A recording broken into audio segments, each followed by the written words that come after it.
the inauguration around the last week of January. One of the things that drove, and what Kathleen was talking about earlier, the fact that the first QDRs tend to be small.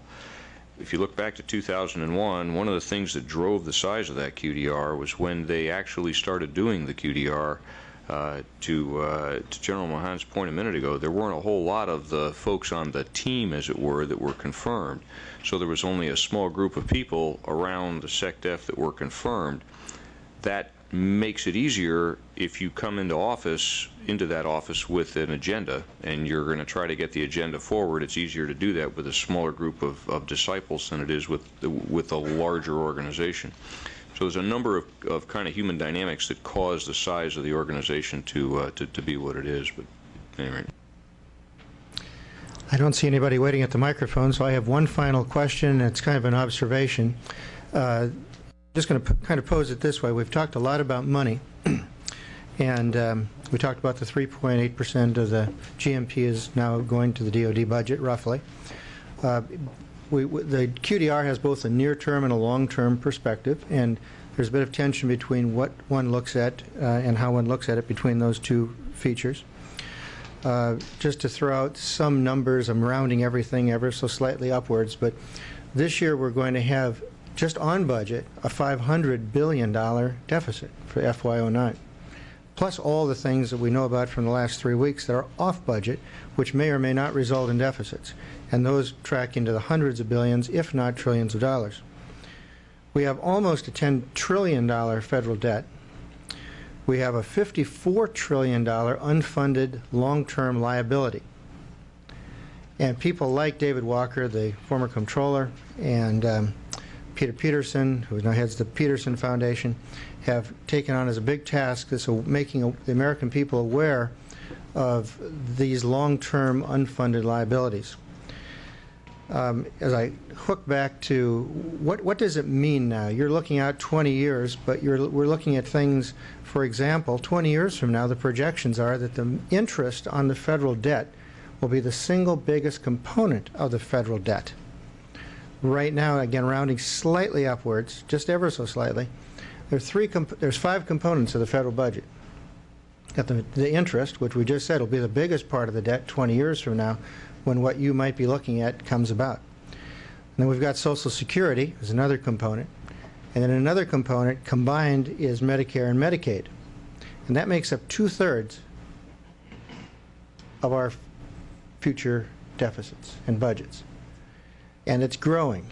Now, the other 1/3 is made up of DoD spending and all other of the United States government. All other. It's just over 1/3 now, and it's going down. So as you're planning and you're thinking, and I would imagine that the economists at DoD are getting a seat at the table as you talk about what's reality in 20 years.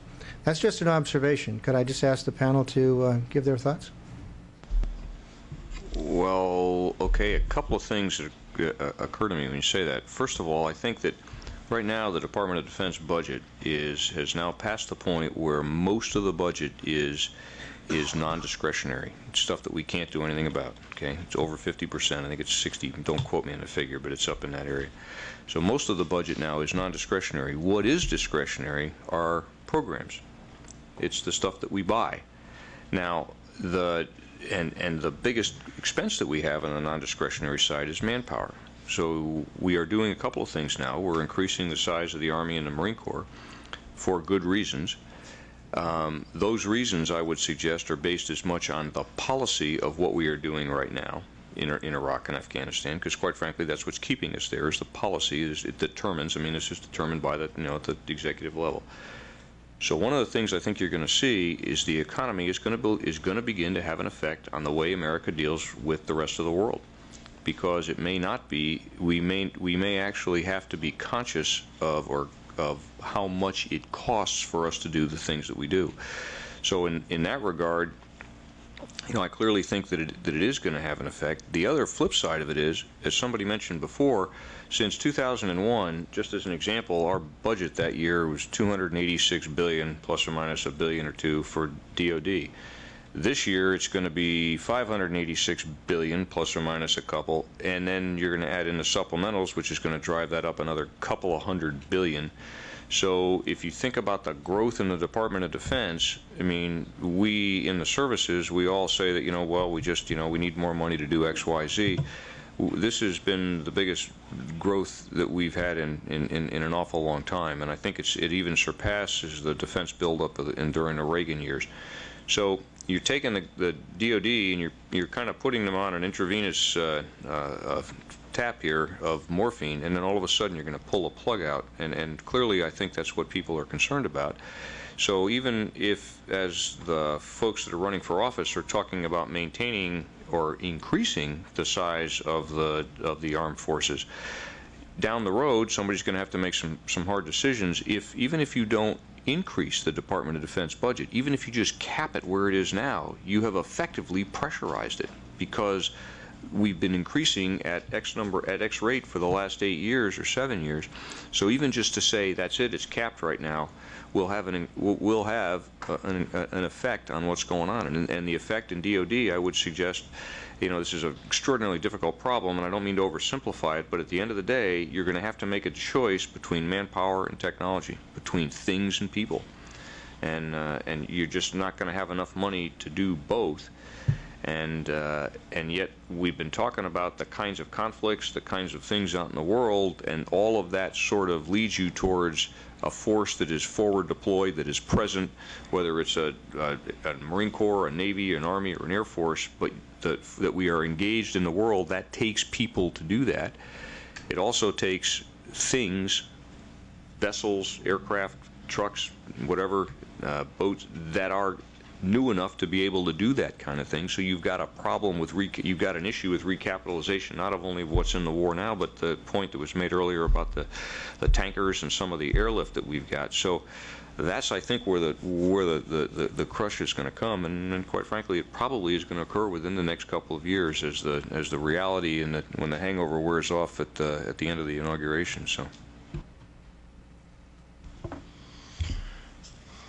Couple points. First, I think we in the Navy feel your pain. We understand what you're talking about when you say that, talk about these costs going up. We have cut our force by about 70,000 people over the last 7 or 8 years, and that's been the piece that has allowed us to still fill our procurement accounts, because we've taken out so much in people. But now as we level off our force, we're finding that those